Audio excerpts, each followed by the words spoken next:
The street was almost empty, just the hum of streetlights, the faint rustle of trees, and the sound of tires rolling over wet asphalt.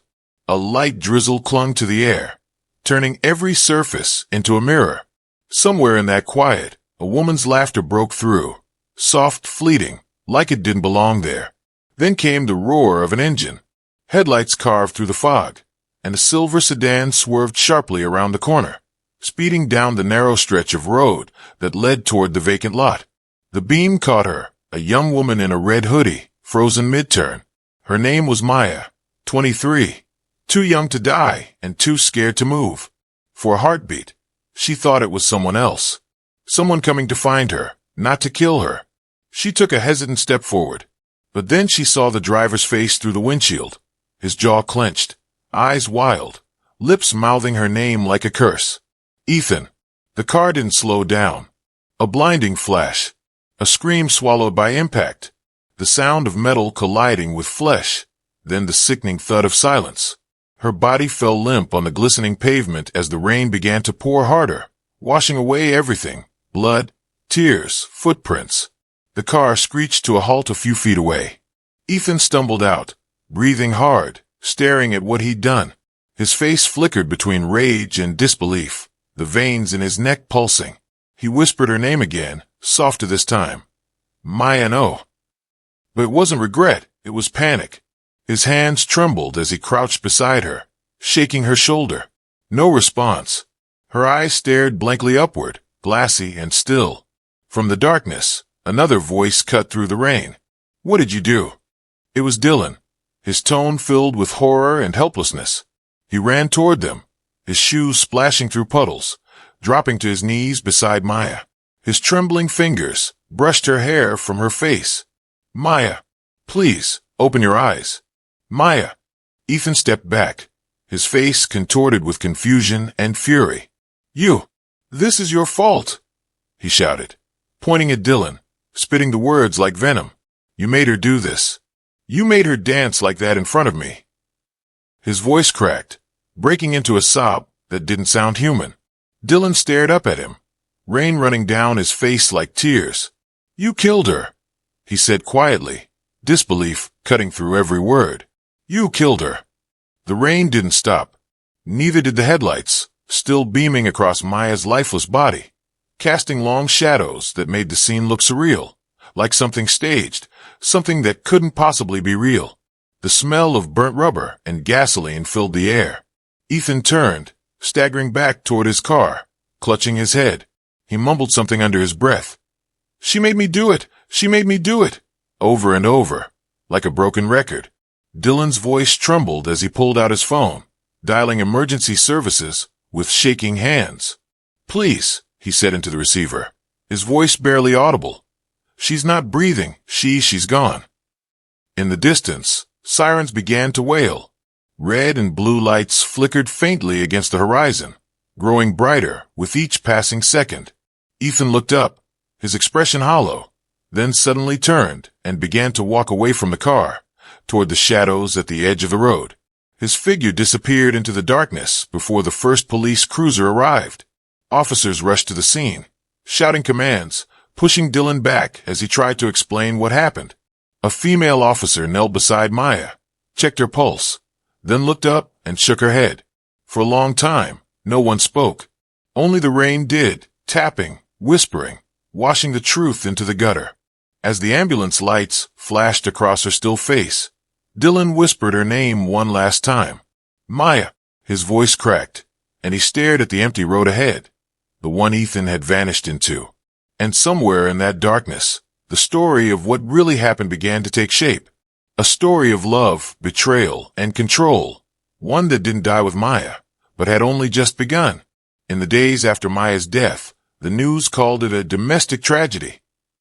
Those who knew her from the outside, the smiling newlywed, the girl who posted sunsets in coffee mugs with captions like "Forever with him," believed it too.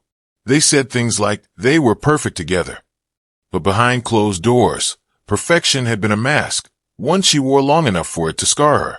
Maya met Ethan when she was 19, still in college and full of dreams.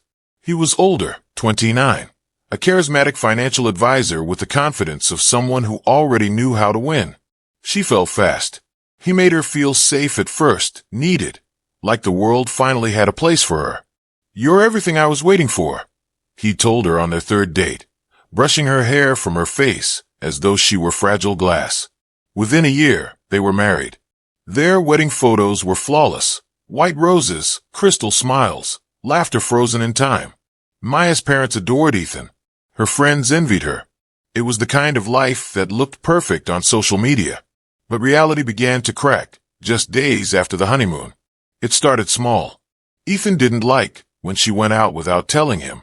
Then he wanted her to quit her job at the boutique, because he made enough for both of them. When she tried to argue, he kissed her forehead and said softly, "I just want to take care of you, baby." It sounded sweet then, protective, not possessive. But each act of care became a chain. By their first anniversary, Maya had stopped going out at all. Ethan's world was her world now, their house, their routine, his rules. She learned to read his moods by the way he closed the door. The slam meant anger. The quiet click meant disappointment. Both frightened her. When she did step out, she felt watched. Ethan always called, sometimes twice in 10 minutes, to check in. If she didn't answer, the questions came later. Where were you? Who was there? Why didn't you pick up? And always, after the questions, came the silence, his preferred punishment. Hours of cold distance that made her apologize even when she hadn't done anything wrong. Maya tried to convince herself it was love. Intense love. Jealous love. Maybe even flawed love. But still love. That's what she told her reflection every morning while covering the small bruise on her wrist with foundation. "He doesn't mean it," she whispered once, but her voice broke mid-sentence. The neighbors never suspected a thing. To them, Ethan was the doting husband. He brought her flowers, smiled at barbecues, opened car doors. The perfect man. No one saw the way his grip tightened when someone looked at her too long. No one heard the way he said, "You belong to me," when the lights went out. But Maya noticed everything. She began to keep a secret notebook, a collection of moments, feelings, things she couldn't say out loud. In one entry, she wrote, "Sometimes I miss who I was before him. I don't laugh anymore. I just wait." Another page simply read, "I think love shouldn't make you afraid." Still she stayed, because leaving meant admitting something had gone terribly wrong, and she wasn't ready to face that truth. The turning point came on a Friday night. Ethan had been drinking, pacing the living room after an argument about her phone. He accused her of hiding messages. Maya tried to explain, voice trembling, that it was just her friend from the dance class. He didn't believe her. His hand struck the table, shattering a wine glass, and a shard sliced her palm.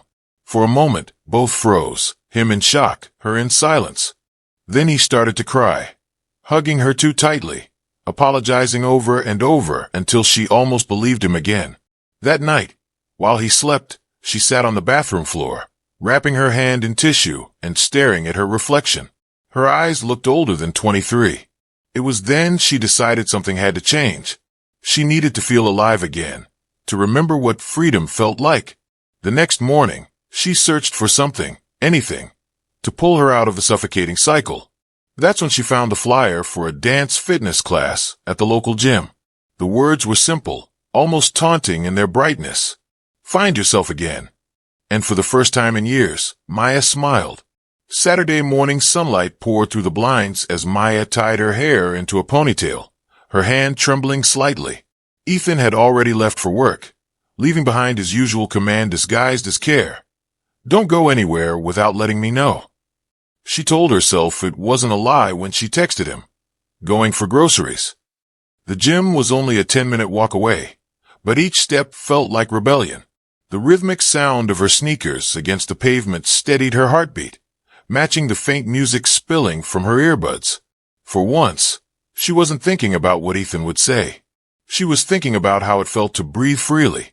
Inside the gym, the air was alive, pulsing with laughter, music, and the squeak of sneakers on polished floors.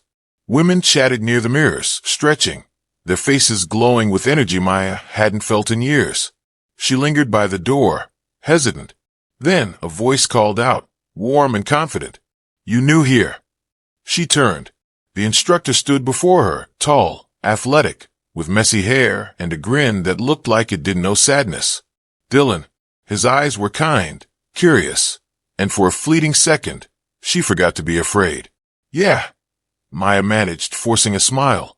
First class. Well, that's about to change your week, Dylan said, handing her a water bottle. Just have fun, okay? No one here's judging. It wasn't just his words. It was the way he said them. Genuine, light, like he didn't expect anything from her. For the first time in a long time, someone saw her without wanting to control her.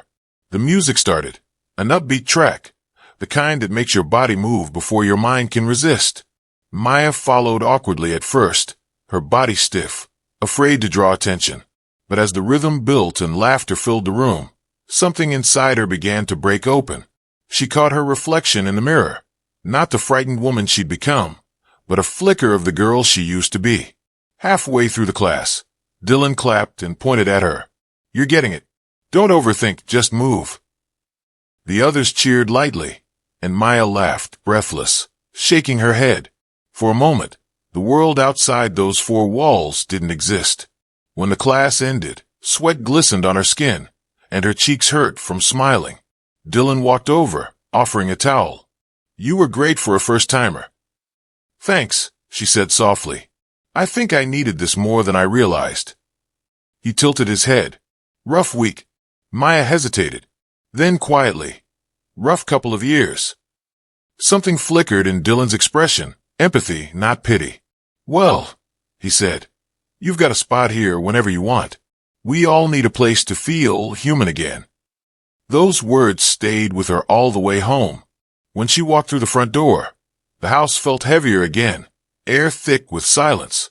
Ethan was back early. He looked up from the couch, eyes narrowing. Where were you? Her pulse quickened. Just grocery store, she replied, holding up the bag of apples she'd bought just to keep the lie believable. He stared for a moment, then nodded slowly, though suspicion lingered in his gaze. Next time, text me when you leave. I will, she said, forcing calm. That night, when Ethan fell asleep, Maya lay awake beside him, replaying Dylan's words in her head. We all need a place to feel human again. For the first time in years, she didn't feel completely alone. The next morning, she returned to the gym. Dylan noticed her instantly, smiling like he'd been waiting. And as the music began again, Maya felt a faint spark of something she hadn't known in years. Not love exactly, but hope.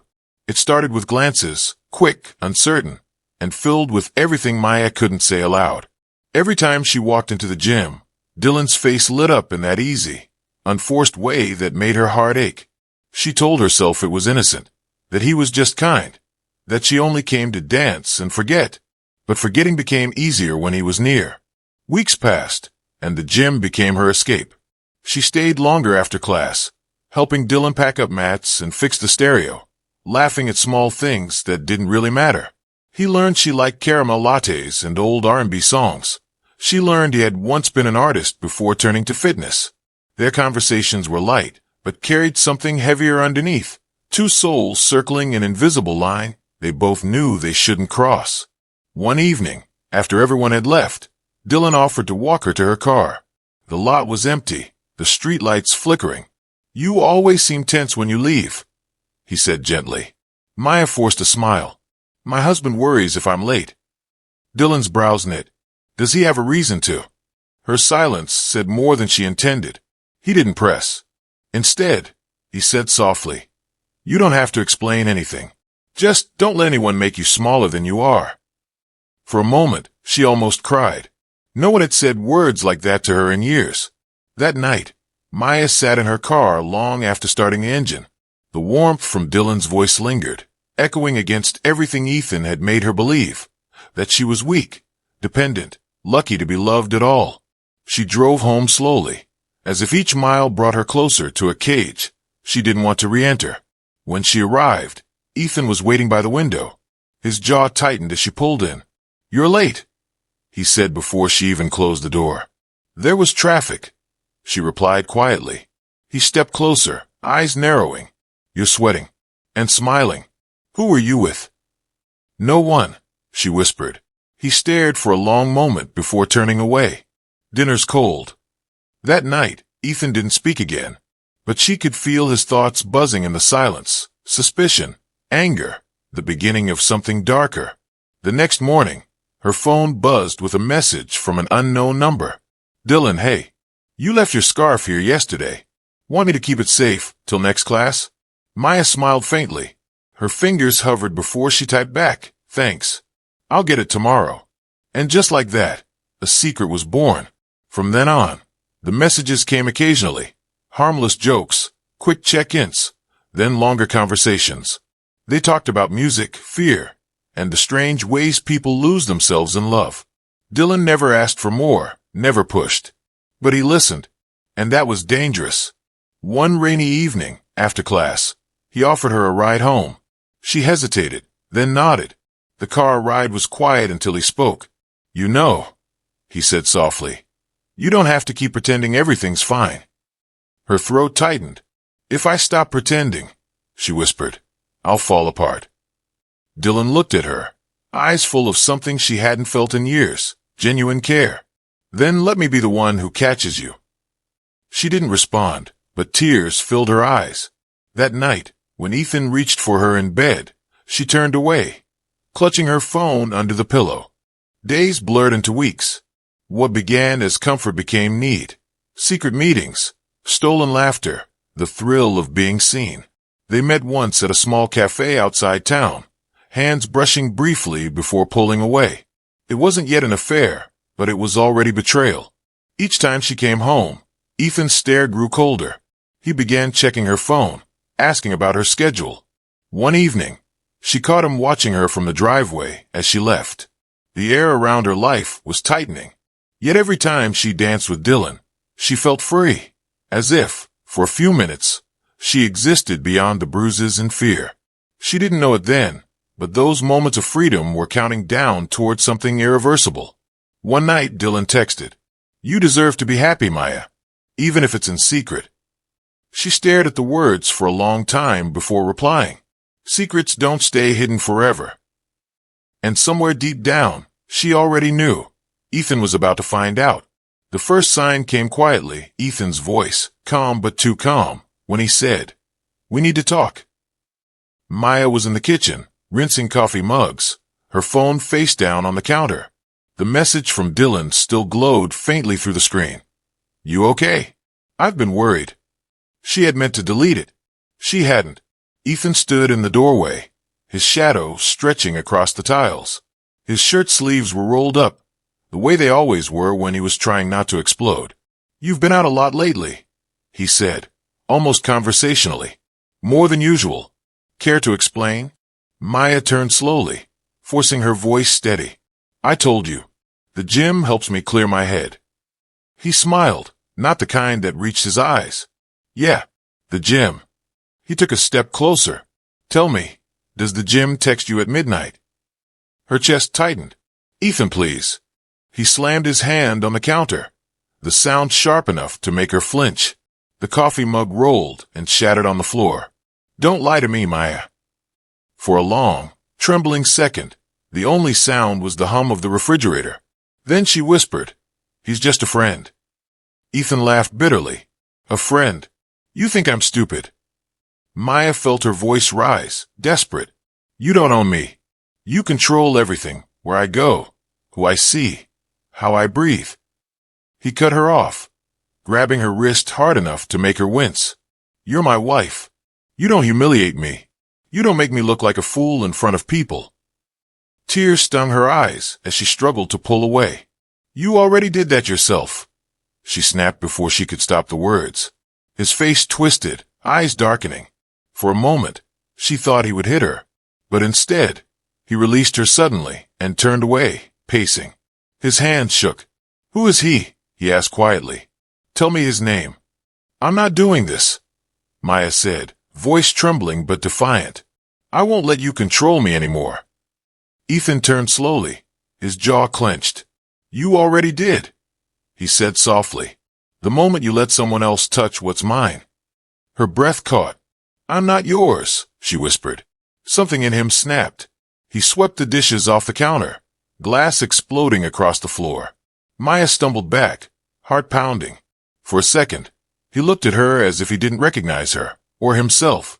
Then, just as suddenly, he stopped. His expression shifted, fury collapsing into exhaustion. He sank into a chair, burying his face in his hands. "I didn't mean to," he muttered, voice breaking. "Maya, I can't lose you." Maya stood frozen, tears streaming down her cheeks. The sound of his broken tone almost made her believe him again. Almost. "I need air," she whispered, backing toward the door. Ethan didn't move. He just sat there, silent, trembling. Maya grabbed her phone and keys, stepping into the night. The cold air hit her face, sharp and clean.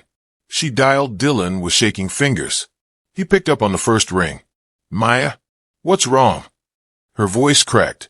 "I can't stay here tonight. I just can't." "Where are you?" he asked quickly. "I'm walking toward the old lot near the gym," she said, wiping her tears. "I just need to breathe." "I'll meet you there," Dylan said without hesitation. "Stay where there's light." She hung up and kept walking. The street was quiet, the distant hum of traffic the only sound. Behind her, through the window, she thought she saw Ethan move, just a flicker of shadow. Inside the house, Ethan's phone buzzed. He reached for it with shaking hands. A new notification flashed on the screen. A location ping from the tracking app he had secretly installed on Maya's phone weeks ago. His breathing quickened as he watched the small dot move across the map. He stood slowly, rage and heartbreak boiling into one. "You lied to me," he whispered. "After everything." Outside, Maya walked faster, the wind pulling at her hair, her heartbeat pounding in her ears. She didn't look back. But Ethan did. He grabbed his keys, his face pale and hollow, and stepped into the storm. The night was humid, the kind that clings to your skin and makes every breath feel heavy. Maya's sneakers slapped against the damp pavement as she crossed the empty street. Her phone pressed to her ear. "Are you close?" she asked, voice trembling. 2 minutes, Dylan said. "Just stay near the lights, okay?" Maya stopped under a flickering street lamp near the vacant lot, where they sometimes met after class. The glow painted her face in gold and shadow, the silence broken only by the hum of distant cars. She wrapped her arms around herself, glancing over her shoulder. Every rustle, every movement made her flinch. She felt watched, not just by the night, but by the past still clinging to her. Then headlights appeared at the far end of the street. For a heartbeat, panic struck, but the engine slowed, and Dylan's old black Honda pulled up beside her. Relief flooded her chest as he stepped out, his expression soft but worried. "Maya," he said, his voice gentle, "you're shaking." She laughed weakly. "I think I finally snapped." He shook his head. "No, you finally got tired of being caged." He reached into the car, turned on the radio, and a song pulsed through the air. Something loud, fast, alive. The kind of music that demanded to be felt, not just heard. Maya smiled faintly, closing her eyes. "This used to be my favorite song in college," she said, "before everything got complicated." "Then take it back," Dylan said, stepping back with a half grin. "Come on, show me what freedom looks like." She hesitated, then laughed, a sound that felt foreign and wonderful. The beat thumped through her veins. She started to move, her body remembering what it was like to belong to herself. The tension, the fear, the years of silence melted with every motion. She moved without thinking, spinning, laughing, and finally, twerking playfully to the rhythm, her laughter echoing through the lot. For the first time in years, Maya felt alive. Dylan clapped, laughing. "That's it. That's you." But as she turned toward him, breathless and glowing, the smile froze on his face. His eyes widened. "Maya." She followed his gaze. Headlights, blinding, fast and furious, cutting through the darkness like a weapon. The sound of an engine revving filled the night, growing louder, closer, heavier. Maya squinted through the glare, and then she saw him. Ethan, his hands gripping the wheel, his face pale with rage and disbelief, eyes locked on her like prey. Maya froze. "Oh my God," she whispered. Dylan ran forward, waving his arms. "Ethan, stop the car." But Ethan didn't stop. The roar of the engine drowned everything. He accelerated, the tires screaming against the wet asphalt. "Maya, move!" Dylan shouted, but her feet wouldn't obey. It was as if the world had slowed, sound stretching into silence. The headlights swallowed her whole. The car missed by inches the first time as Ethan swerved past them, circling the lot like a predator testing the cage. The smell of burning rubber filled the air. He stopped briefly, the car idling, engine growling low. Through the windshield, his face was unreadable, a mix of pain, love, and fury. Maya's voice cracked. "Ethan, please." He shouted back through the window, his voice distorted. "You made me do this. You made me lose everything." Dylan pulled her behind his car, shielding her. "Call the police," he whispered urgently. But before she could reach for her phone, Ethan slammed the accelerator again. The tires spun, the car lunged forward. Dylan shoved Maya to the side, yelling her name, but she stumbled, slipping on the slick ground. The headlights came again, brighter, faster, unstoppable. Maya turned just in time to see Ethan's face one last time through the windshield, his mouth open in a silent scream. The impact thundered through the night. Her body hit the ground, the music still playing faintly in the background, the same beat she'd been dancing to moments before. Dylan screamed her name, running toward her, but the world had already gone still. The car rolled to a stop a few feet away, its front bumper crumpled, engine hissing. Ethan sat behind the wheel, shaking, staring at what he'd done. "Maya," he whispered hoarsely, "you made me do it." Rain began to fall, washing blood into the cracks of the pavement, the music fading under the sound of thunder. And somewhere in that storm, the laughter that once filled the night was gone, leaving behind only silence, sirens, and the echo of what love had become. The world didn't stop when Maya's body hit the ground, but it felt like it should have. The sound was sickening, a dull thud, followed by the screech of tires, and the echo of Dylan's scream ripping through the night. For a few seconds, there was only chaos, smoke, light, and the heavy scent of burnt rubber and blood. Ethan's car rolled to a halt a few feet away, its headlights still glaring against the rain-slick pavement. He sat frozen, hands gripping the steering wheel so tightly his knuckles turned white. His breath came in short, animalistic bursts. He didn't blink. He didn't move. Then came the silence, the kind that makes your ears ring. Dylan stumbled toward Maya's body, his knees hitting the wet ground. "Maya! Maya, look at me!" he yelled, voice cracking. Her eyes fluttered for a moment, a shallow gasp escaping her lips. Her hand twitched toward him, trembling. "Please," she whispered, blood mixing with rain at the corner of her mouth. "Please don't let me." Her words trailed off, her body going limp in his arms. Dylan let out a broken cry, clutching her tighter, rocking back and forth as if motion could reverse time. From the car, Ethan finally stirred. He opened the door, stumbled out, his expression blank and hollow. The rain plastered his hair to his forehead, his clothes drenched, his face streaked with tears and disbelief. He stared at them, at Dylan cradling Maya's lifeless body, as though he couldn't understand what had just happened. "No." His voice came out in a whisper, then louder, desperate. "No. She stepped in front. I didn't mean to." Dylan's head snapped up, rage blazing in his eyes. "You killed her, you sick bastard," he shouted, standing to his feet. "You ran her down." Ethan backed away, shaking his head. "No. She wanted to leave me. She was going to ruin everything." His voice cracked, spiraling into panic. "I just wanted to scare her, to make her stop." "Stop what?" Dylan barked, stepping closer, fists clenched. "Stop being happy." The two men stood inches apart, rain pouring between them, their breaths sharp and furious. The world around them was chaos, sirens faint in the distance, thunder rolling across the hills. Ethan's shoulders slumped. "I loved her," he said softly, almost like a confession.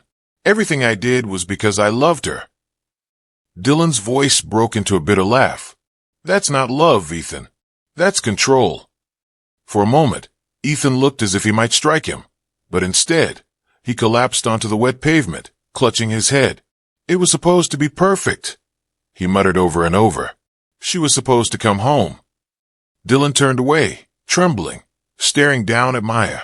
The flashing red lights of approaching police cars painted her body in cruel color, blue, red-blue, like a warning, a requiem. He brushed a strand of hair from her face. She just wanted to dance, he whispered. She just wanted to be free. The sirens grew louder. Tires splashed as police cars surrounded the scene. Officers shouted commands, guns drawn. Ethan didn't resist.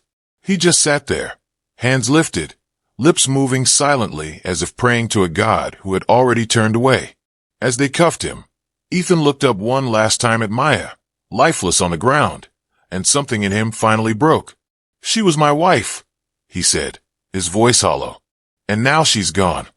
Dylan turned away as the officers led him to the car. The rain continued to fall, washing away blood but not the memory. The ambulance lights flickered, casting long shadows across the lot, the same lot that had once echoed with laughter and music. Now only grief remained. As the stretcher doors closed and the sirens carried Maya away, Dylan stood alone beneath the streetlight, drenched and shaking. He stared into the distance, where the car's taillights faded into darkness. And in that darkness, something colder waited, the beginning of truth, investigation, and the haunting aftermath that would soon follow.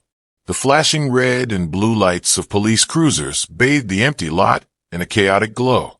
Rain still fell, turning the asphalt into a reflective mirror of the horror that had just occurred. Officers moved quickly, shouting commands, snapping photos, and cordoning off the area.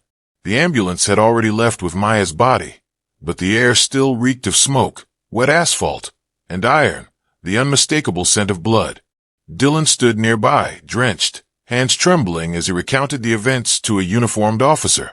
His voice shook with disbelief. I didn't think. I mean, she was just dancing. I didn't. He came out of nowhere. He paused, swallowing hard. I can't believe she's gone. Detective Harper, mid-30s, calm but stern, approached him. Take a deep breath, she instructed, holding a notepad. I need to know everything from the beginning. Dylan nodded, choking back tears. It started tonight. She was just happy dancing. I told her to be careful. Then the car. His voice broke. Ethan sat on the curb, handcuffed, shaking, soaked by the relentless rain. Officers whispered among themselves about his behavior, not crying, not begging, just muttering to himself, repeating the words. She made me do it. She made me do it. It was a terrifying mix of remorse and delusion. Crowds had begun gathering at the perimeter, drawn by the flashing lights and distant sirens. Neighbors whispered, speculated, some shaking their heads, others staring in horror. Was it an accident? Someone murmured. Or was it him? Forensics arrived shortly after, meticulously photographing tire marks and footprints in the wet lot. Blood spattered the asphalt, still vivid beneath the rain, mapping the trajectory of Maya's final moments.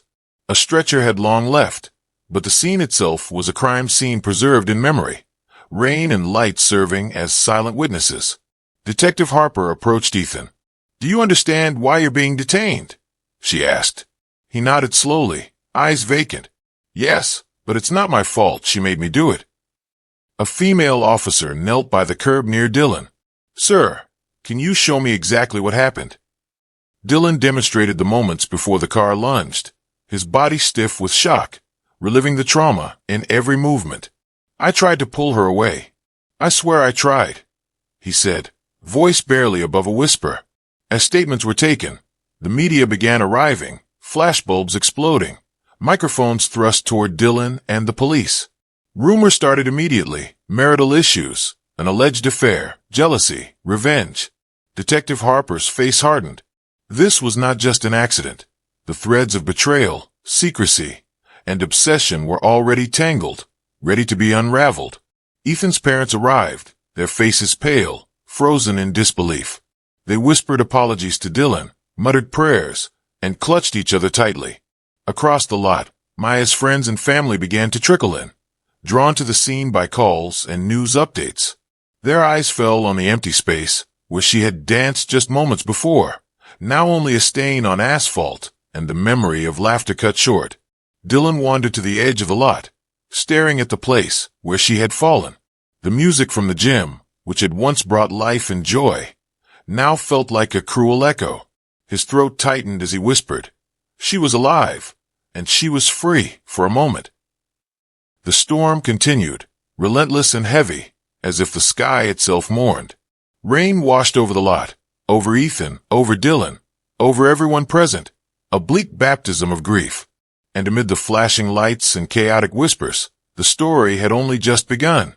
Investigations would follow. Questions would be asked. Secrets would surface.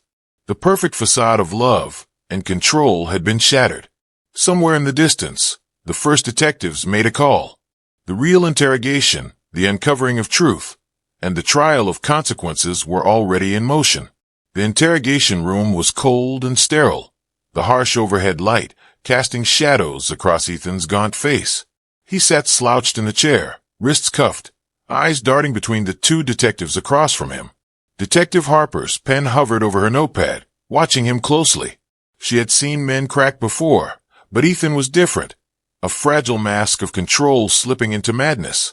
"Ethan," Harper began softly, "we need to understand what happened tonight. Start from the beginning." His hands trembled as he laced his fingers together. She was mine," he muttered. His voice was low, almost pleading. "Everything she did, every laugh, every step away from me, it hurt me. I couldn't let it happen." Detective Lopez, Harper's partner, leaned forward. "She was dancing, Ethan. At the lot. That's it. She was alive, happy, and she trusted someone else. That's not a crime." Ethan's eyes blazed. "It's a crime to humiliate me, to make me feel powerless." He ran his hands through his hair, voice cracking. She smiled for him. She moved for him. She gave herself to him in front of me. Do you understand? I loved her.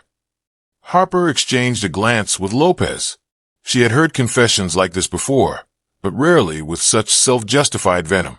"Ethan," she said carefully, "love doesn't justify killing." He looked down at his hands, murmuring, "I didn't mean to kill her. I just wanted her to see to stop to." He broke off, shaking his head violently. Tears ran down his face, rain outside echoing the chaos in the room. Meanwhile, outside the room, Dylan sat with a victim advocate. His hands were still shaking, but his mind raced, piecing together the night over and over. When the door opened for him to give a formal statement, he stepped inside cautiously, recounting his version in painstaking detail. "She laughed," he said quietly, voice tight. "She was alive. Then the car came. Ethan, he looked like he was going to destroy her. I tried to pull her out of the way." He trailed off, swallowing hard. "I couldn't. And now she's gone." Ethan snapped his head toward him, eyes wild. "It's your fault too," he shouted, voice shaking with rage and grief. "You made her laugh like that. You encouraged her." Dylan flinched, his voice trembling. "I didn't do anything. She chose to live for a moment for herself." The room fell silent, tension so thick it was nearly suffocating. Ethan stared at Dylan, mouth opening and closing, unable to speak. Then he whispered, almost to himself, "She betrayed me, betrayed everything I gave her." Harper leaned forward, pen ready. "Ethan, when did you start tracking her? When did the obsession begin?" He closed his eyes, muttering, "The day she smiled at him. The day she forgot I existed. I had to control it, control her, or lose her forever." As the detectives listened, inconsistencies emerged. He claimed he didn't mean to hit her, yet tire marks indicated acceleration toward her. He said it was an accident, yet witnesses placed him circling the lot with deliberate intent. His words contradicted his actions in every way. Love twisted into justification, protection into possession. Dylan, sitting silently in the corner, felt the weight of moral ambiguity pressing down. Ethan had loved in the strangest, darkest way possible, but his actions had destroyed everything. Maya's laughter, fleeting and free, had been a crime in his mind. Finally, Harper broke the tension. "We'll get to the truth. The jury will hear your confessions, Ethan. But understand this, the law doesn't care about love. Only actions." Ethan's head fell forward, trembling. I just wanted her back, he whispered. I just wanted her to love me again. Dylan's fists clenched. You didn't want her back. You wanted to own her. And now she's gone forever. Outside, the storm had passed. But inside, the storm had only begun.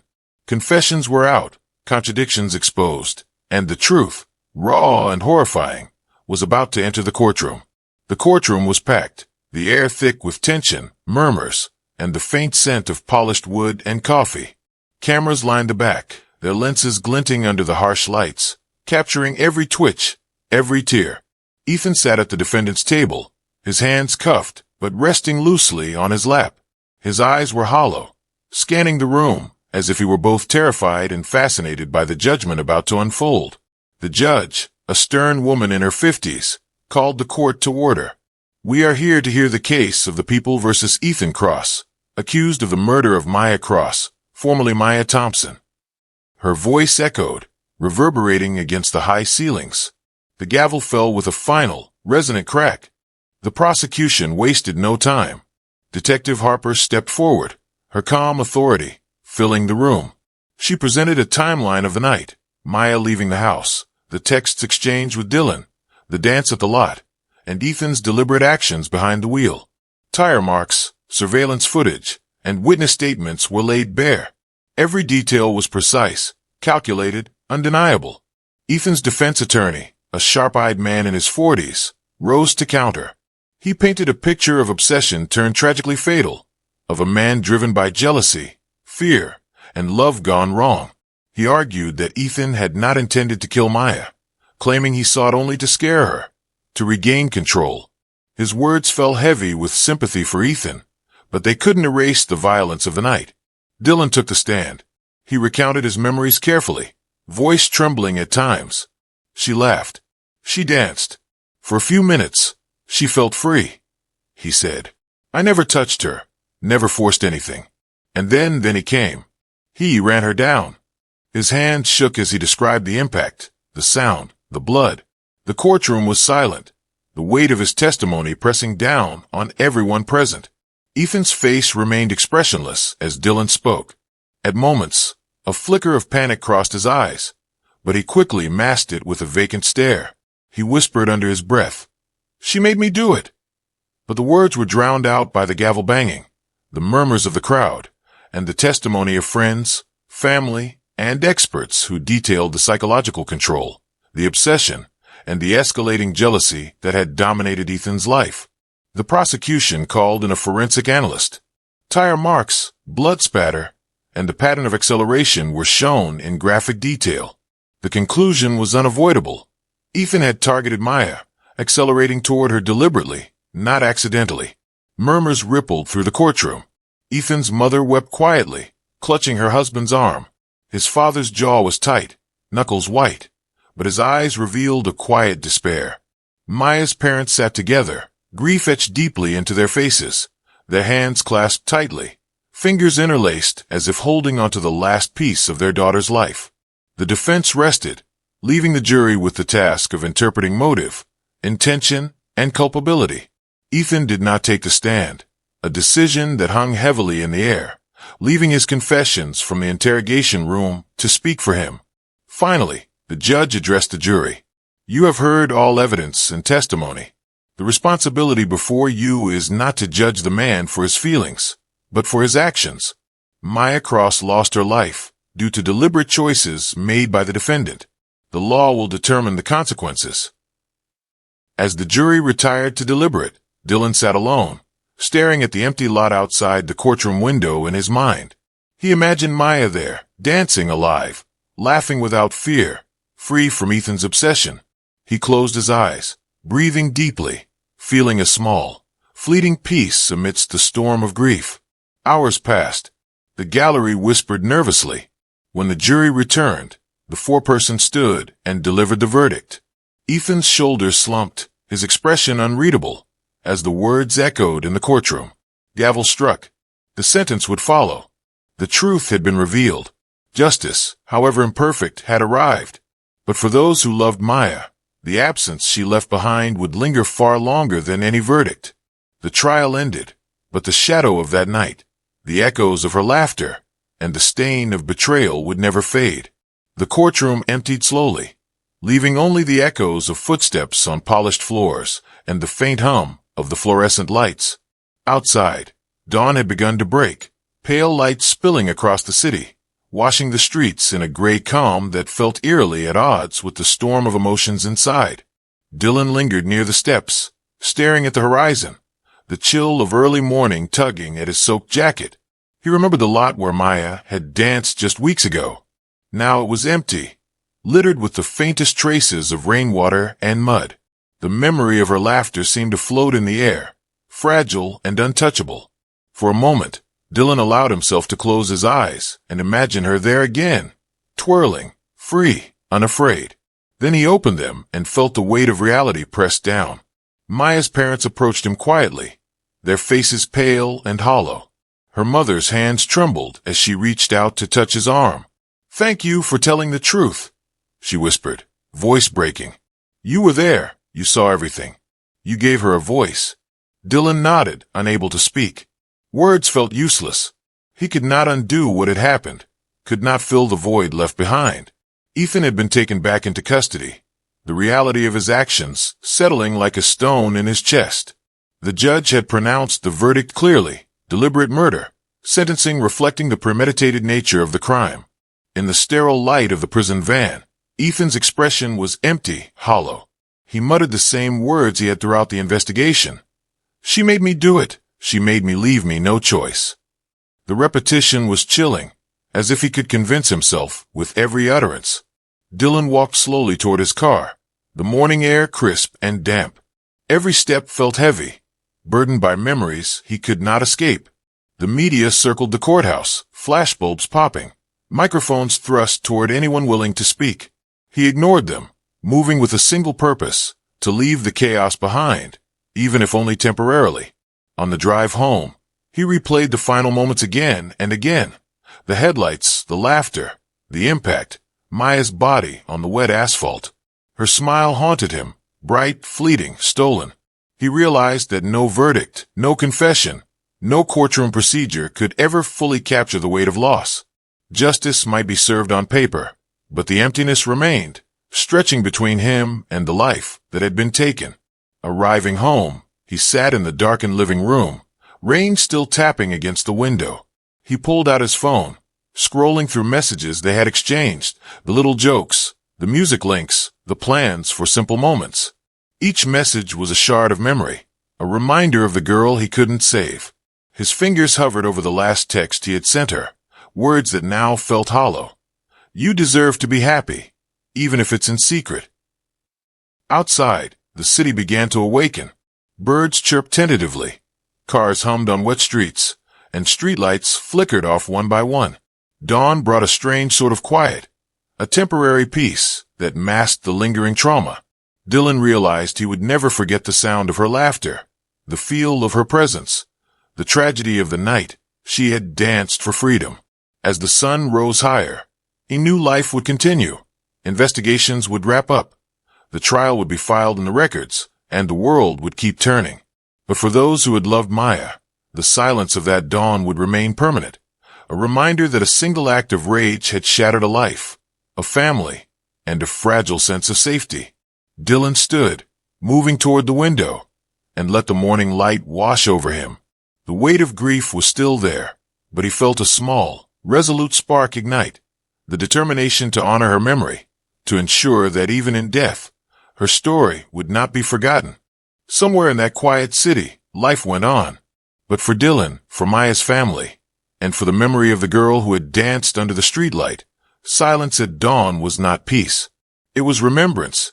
Weeks had passed since the trial, but the shadow of that night lingered like a stain. Dylan sat alone in his apartment, the city lights reflecting off the rain-specked windows. He stared at the framed photo of Maya on his desk, her smile frozen in time, full of life, innocence, and the fleeting joy that had been stolen. Each memory was sharp, a painful reminder of how betrayal, obsession, and rage could destroy everything in a single instant. Maya's parents visited occasionally, their grief palpable, their hands trembling as they shared stories about the daughter they would never hold again. Her mother whispered of the little things, the songs Maya hummed, the way she lit up a room. Each tale was a wound and a bomb at the same time. Dylan listened, offering comfort where he could, yet knowing nothing could restore what had been lost. Ethan remained incarcerated, his presence a constant reminder of the fragile line between love and possession. Even behind bars, he seemed haunted, speaking in low, broken mutters about control, loss, and the life he believed had been stolen from him. Psychologists described him as obsessive, dangerous, yet convinced of his righteousness, a perfect storm of denial and delusion. Dylan found himself plagued by nightmares, fragments of that night playing on a loop. The headlights, the impact, Maya's laughter fading into silence. He woke each morning drenched in sweat, guilt gnawing at him despite the knowledge that he had done everything possible to save her. The truth, clear and undeniable, offered no comfort, only a relentless reminder of betrayal's cost. Outside, the city moved on. Life resumed its rhythms, indifferent to the pain etched into those who had survived the storm. But for Dylan, for Maya's family, every shadow carried her presence. Every song triggered memories, and every empty street whispered of the freedom she had sought in fleeting moments. He returned to the gym one evening, the music echoing in empty halls. Each beat reverberated like a heartbeat, reminding him of Maya's laughter, her joy, her defiance. He walked to the studio lot, now quiet and sanitized, stripped of the chaos that had defined that night. Standing there, he closed his eyes, imagining her dancing, spinning freely, twerking without fear, the life she deserved, a life stolen by obsession and rage. Letters arrived from the prosecution, confirming the final sentencing of Ethan, life without parole. Dylan read the words, a strange mix of relief and despair washing over him. Justice had been served, yet the scars remained. Maya's absence was a void that could not be filled, her memory a constant echo of what had been destroyed. Friends tried to reach out, offering distraction, conversation, and comfort, but Dylan found no solace in company. Only in remembrance, only in keeping her story alive, could he navigate the labyrinth of grief, guilt, and lingering fear. One evening, he visited the streetlight where she had danced for freedom, standing in the damp lot, watching the city glow around him. He whispered her name, a quiet promise carried on the wind. You are remembered. You are not forgotten. And though the world had moved on, the echoes of betrayal, the flash of headlights, the finality of her laughter would never fade from his mind. Maya's story remained a stark, haunting testament, a reminder of love corrupted, freedom stolen, and the irreversible consequences of obsession. As Dylan turned to leave, the first light of dawn began to pierce the sky. The lot was empty, silent, and still, but in that silence, Maya's presence lingered, a fragile, enduring echo that would resonate forever.